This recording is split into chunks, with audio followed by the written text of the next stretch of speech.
नमस्कार। आज हम जेम्स क्लियर की किताब एटॉमिक हैबिट्स पर थोड़ी गहराई से बात करेंगे। हमारे पास इसकी एक समीक्षा है, तो देखते हैं कि ये छोटे छोटे बदलाव आखिर कैसे काम करते हैं। किताब का जो सेंट्रल आइडिया है वो सुनने में तो बड़ा सीधा लगता है, पर है बहुत पावरफुल कि भाई रोज बस 1%, सिर्फ 1% बेहतर होना, और ये साल भर में आपको मतलब कई गुना बेहतर बना सकता है। ये उन बड़े लाइफ चेंजिंग इवेंट्स की बात नहीं है। सही कहा। ये छोटी, लगभग ना दिखने वाली इंप्रूवमेंट्स हैं जो धीरे धीरे जुड़ती हैं। हाँ। और लेखक यही कहते हैं कि सक्सेस जो है वो रातों रात नहीं आती। वो हमारी डेली हैबिट्स, हमारी रोज की आदतों का प्रोडक्ट है। और मजे की बात यह है कि देखिए, विनर्स और लूजर्स दोनों के गोल्स तो अक्सर सेम ही होते हैं। अच्छा। हाँ, जो चीज उन्हें अलग करती है वो है गोल्स के पीछे का सिस्टम, आदतों का सिस्टम। ठीक है, तो इसे थोड़ा और समझते हैं। एक अहम पॉइंट है इसमें आइडेंटिटी बेस्ड आदतें, पहचान वाली आदतें। हाँ। मतलब सिर्फ ये नहीं कहना कि भाई मुझे ज्यादा पढ़ना है, ये तो रिजल्ट हो गया, बल्कि ये सोचना कि मैं एक रीडर हूँ। बिल्कुल। ये आइडेंटिटी है, ये पहचान है। बिल्कुल। और ये सिर्फ कहने का तरीका नहीं है, ये वाकई आपके सोचने का नजरिया बदलता है। हाँ।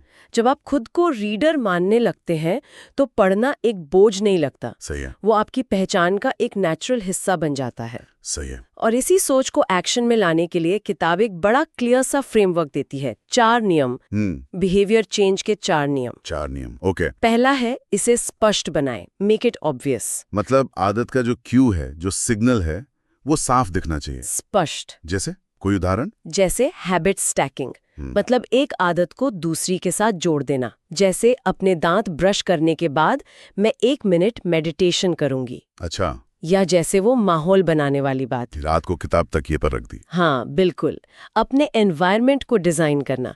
ये हुआ पहला नियम। ठीक है, तो पहला हो गया मेक इट ऑब्वियस। दूसरा क्या है? दूसरा है, इसे आकर्षक बनाएं, मेक इट अट्रैक्टिव। आदत को ऐसा बनाना कि आपका मन करे उसे करने का। इसमें एक टेक्निक है टेम्पटेशन बंडलिंग। मतलब वो काम जो करना चाहिए उसे उस काम से जोड़ दो जो आप करना चाहते हैं। टेम्पटेशन बंडलिंग जैसे मैं अपना फेवरेट शो तभी देखूंगी जब मैं 10 पुशअप्स कर लूंगी, या पॉडकास्ट तभी सुनूंगी जब वॉक पर जाऊंगी। समझ गया। तो आदत दिखे और करने का मन भी करे। तीसरा नियम? तीसरा, इसे आसान बनाएं, मेक इट इजी। यहाँ परफेक्शन से ज्यादा जरूरी है कंसिस्टेंसी, लगातार करना। हाँ, ये बहुत लोग कहते हैं। और इसीलिए 2 मिनट रूल बहुत काम का है। कोई भी नई आदत शुरू करने में 2 मिनट से कम लगने चाहिए। सिर्फ 2 मिनट? हाँ। रोज 1 पेज पढ़ना कभी कभार 30 पेज पढ़ने से ज्यादा सस्टेनेबल है। आदत को जितना हो सके आसान बनाओ, फ्रिक्शन कम करो। ठीक है, ऑब्वियस, अट्रैक्टिव, इजी। और चौथा है, इसे संतोषजनक बनाएं, मेक इट सैटिस्फाइंग। मतलब जब आप आदत पूरी करें तो दिमाग को फौरन कोई रिवॉर्ड मिलना चाहिए, एक सेटिस्फैक्शन की फीलिंग। अच्छा। यह फीलिंग आपको दोबारा वो आदत करने के लिए मोटिवेट करती है। जैसे हैबिट ट्रैकर यूज करना, कैलेंडर पे क्रॉस लगाना। ये छोटी छोटी जीत का एहसास बहुत जरूरी है। ये 4 नियम सुनने में तो बहुत लॉजिकल और असरदार लगते हैं, पर असल में आदतें बनाना या बनाए रखना इतना मुश्किल क्यों होता है फिर? लोग शुरू करते हैं बट टिकते नहीं। हाँ, ये बहुत जरूरी सवाल है।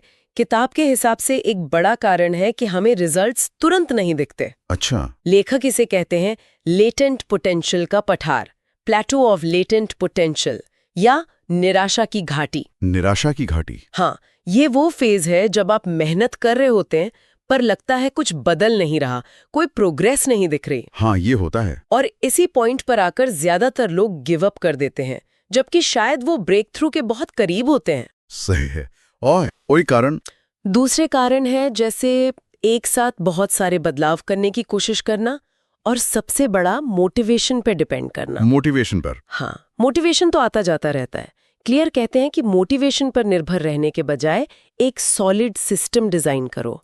आपको मोटिवेटेड होने की जरूरत नहीं है, वो कहते हैं आपको कंसिस्टेंट होने की जरूरत है। वाह, ये पठार वाली बात और मोटिवेशन पर निर्भर न होना, ये वाकई सोचने वाली बातें हैं। अच्छा, और अगर बुरी आदतों से छुटकारा पाना हो तो? उसके लिए इन्हीं 4 नियमों को उलट देना है। उलटना है? हाँ? जैसे? बुरी आदत को अदृश्य बनाओ, मेक इट इनविजिबल। जैसे फोन से डिस्ट्रैक्शन होता है तो नोटिफिकेशंस बंद कर दो। उसे अनाकर्षक बनाओ, उसके नेगेटिव परिणामों के बारे में सोचो।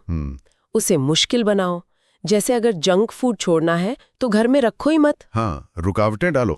और चौथा, उसे असंतोषजनक बनाओ। Make it unsatisfying. शायद किसी दोस्त को बताओ ताकि थोड़ी अकाउंटेबिलिटी रहे। अच्छा, तो ये चारों नियम दोनों तरफ काम करते हैं। बिल्कुल। तो कुल मिला के निचोड़ क्या निकलता है, मतलब मेन बातें क्या हैं जो ध्यान में रखनी चाहिए? देखिए, सबसे जरूरी है कि बड़े बड़े लक्ष्यों के पीछे भागने के बजाय अपने रोज के सिस्टम पर ध्यान दें। सिस्टम पर फोकस। हाँ, अपनी पहचान को बदलने पर काम करें। सोचें कि आप कैसा इंसान बनना चाहते हैं और फिर छोटी छोटी आदतें अपनाएं जो उस पहचान को सपोर्ट करें।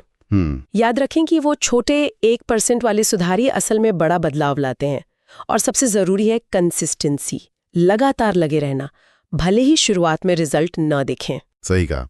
जैसा किताब में कहा गया है, आपका हर एक्शन इस बात के लिए एक वोट है कि आप कैसा इंसान बनना चाहते हैं। बिल्कुल। और इसी सोच से एक सवाल उठता है, श्रोता इस पर विचार कर सकते हैं।